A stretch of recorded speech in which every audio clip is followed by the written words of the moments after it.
Well, hi there. So in this video, we're going to be taking a look at Module 28, which is all about the money market. So if you haven't watched the money market stuff yet, then this is going to be kind of confusing for you. Check your understanding, number one.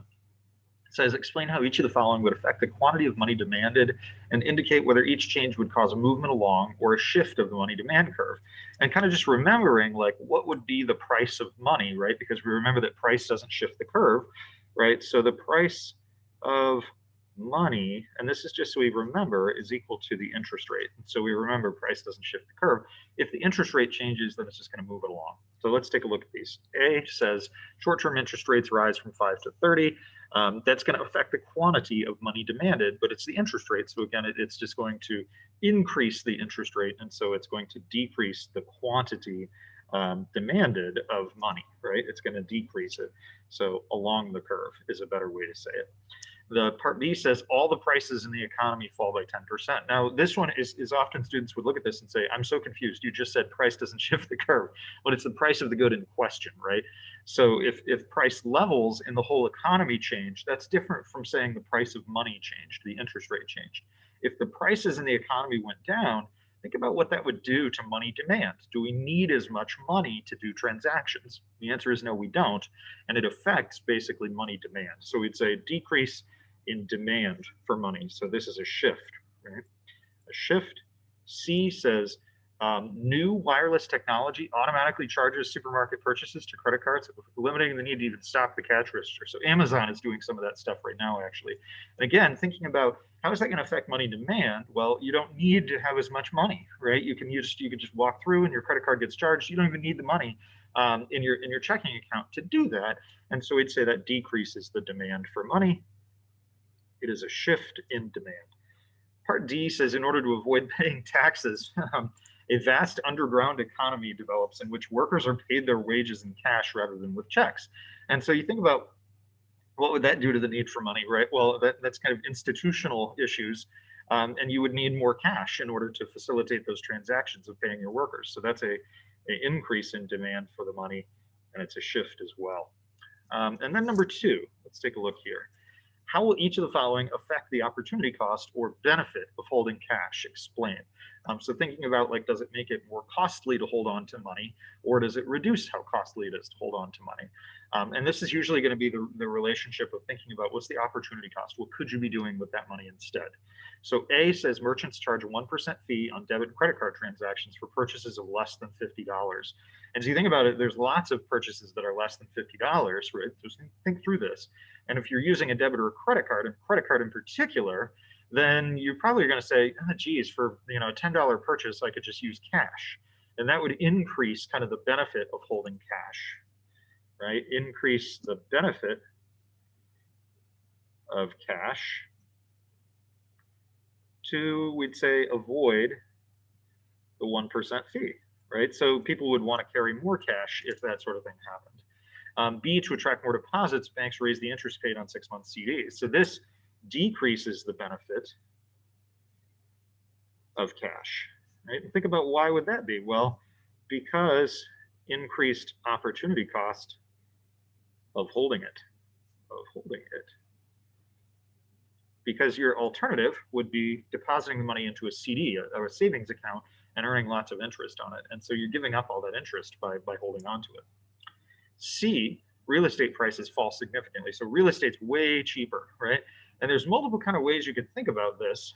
One way would be to think that, well, if prices are much lower for real estate than the kind of it's on sale, right? And so you'd kind of thinking through, gee, I would prefer to buy the real estate instead of buying the cash. And so that's kind of one way to think about it. Instead of holding on to cash, I would prefer this cheap real estate. And that's probably how I'm going to think through this problem. I think this one's a little unclear personally. But essentially, if there's really cheap real estate, that's decreasing the benefit of cash because you're foregoing opportunity to buy assets. Now, the alternative to this would be actually to kind of think through it a different way. And there's multiple ways that you could answer that question in particular. Again, I think that one's a little vague personally. Food prices, right, rise significantly. the cost of food rises significantly. And this one kind of says, thinking in the same direction here, for me, that idea is that you would need kind of the opportunity of holding money kind of is eroded because your money isn't going to buy as much. So this is a weird way of kind of thinking through these, where I ended up with both of these being down benefit. If you think about it in a different way, and there are others to consider these, that you could absolutely argue it the other way, because higher cost, right? Higher cost of food. So the food is more expensive now, and so every time you wait to buy, you're eroding the value of holding on to your money. Is kind of a way to think through that. And so that's, again, how you think through that is probably more useful than necessarily just thinking about my answers on these. Let's take a look at these multiple choice questions. Number one, a change in which of the following will shift the money demand curve? And so it says the prices, the real GDP, and the interest rate. So hopefully remember the price of money is the interest rate, so we can rule out that as a shifter. The other two, price levels and GDP, are going to affect transaction demand. They both increase or decrease the amount of money that people need in order to buy and sell goods and services. So we would say D for that one and two only. For number two, it says which of the following will decrease the demand for money? So an increase in the interest rate, we rule that out. No, it doesn't. The interest rate price doesn't shift the curve. Inflation. If there's higher prices, people need more money. So we kind of rule that one out. We don't say they demand money more. Increase in real GDP. That means there's more transactions happening, right? More stuff is being produced. Literally, that's what more GDP means. And so there we're going to see that we need more money to do that. So we'd say C for that one. Let's look at the others just really quick. An increase in the availability of ATMs would probably, well, let me think here. Oh, you know what? I actually put the wrong thing. C is going to increase the demand for money. Derp. I misread the question. An increase in the availability of ATMs would actually decrease the demand for money, because that one basically would allow you to not have to carry cash all the time, because you could run over to the ATM anytime you wanted. So D is actually the correct answer. I wasn't reading the prompt correctly. If it were increase the demand for money, then B and C would be correct. I don't know why I misread that. The adoption of Regulation Q is paying interest on checking accounts, and it's more technical than we really care about at this point. So, number three. What will happen to the money supply and the equilibrium interest rate if the Fed sells bonds? If the Fed sells Treasury securities, so we know the money supply gets smaller, right? Sell bonds smaller. So then we've got B, D, and E. And if we know that they're making money supply smaller, that's going to push the price of money up. So the interest rate will increase. So our correct answer here is B. Number four, which of the following is true regarding short and long run interest rates? Short-term are always above, short-term are always below, short-term are always equal to. No, those aren't always true. Short-term are far more important for determining the demand for money. Long-term are more important for determining the. I don't really particularly care for this question that much, I'm going to be honest with you. So I'm going to just tell you I don't like it, and I'm going to take it out. But the correct answer here is D, that realistically, the short-term interest rate is what's going to probably affect it more. But I also am kind of like, no, I don't like this question. So I'm just going to remove that one from our set.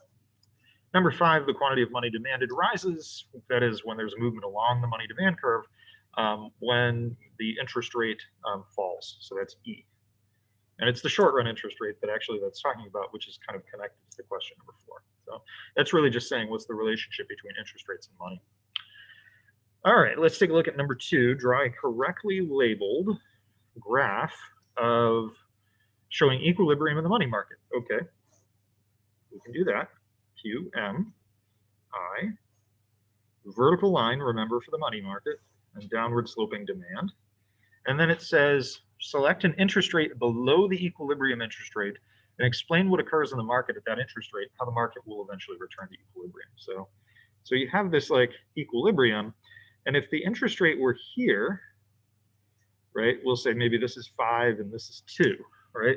What would happen? Well, the quantity of money demanded that is, I don't know, 100. And the quantity supplied at that interest rate might be 80. So what do we call that when you've got more money, more something demanded than there is supplied? That's a shortage. And so just like with anything else, the shortage would get cleared by the market,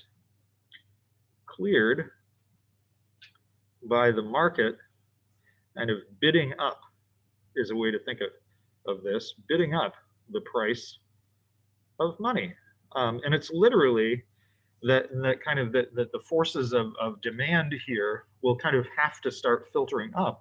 And these people who aren't willing to pay, the 5%, so like this person, this person, this person, this person, this person, who exist as the money demand curve, they're going to say, you know what, there's only people willing to basically supply the money up to about 5% interest.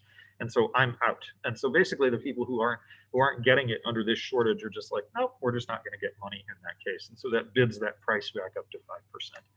All right, so hopefully this helped you. See you next time.